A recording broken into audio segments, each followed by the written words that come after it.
చలికాలంలో చాలామంది పెదవులు పగులుతూ ఇబ్బంది పడుతూ ఉంటారు. చూడ్డానికి కాస్త ఇబ్బందికరంగా ఉంటుంది. అలాంటి వాళ్ళ కోసమే ఈ టిప్స్.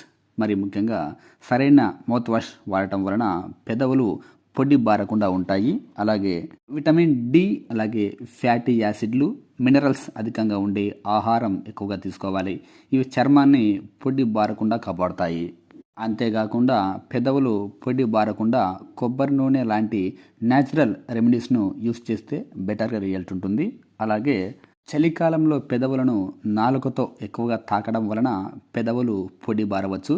కాబట్టి అలాంటివి తగ్గించుకుంటే చాలా బెటర్గా ఉంటుంది, బెటర్ రిజల్ట్ వస్తాయి. అంతేకాకుండా రోజుకు సరిపడా మంచినీళ్ళు తాగి హైడ్రేటెడ్గా ఉండాలి. హైడ్రేటెడ్గా ఉండడం వలన పెదవులు పగలడాన్ని చాలా వరకు తగ్గించవచ్చు.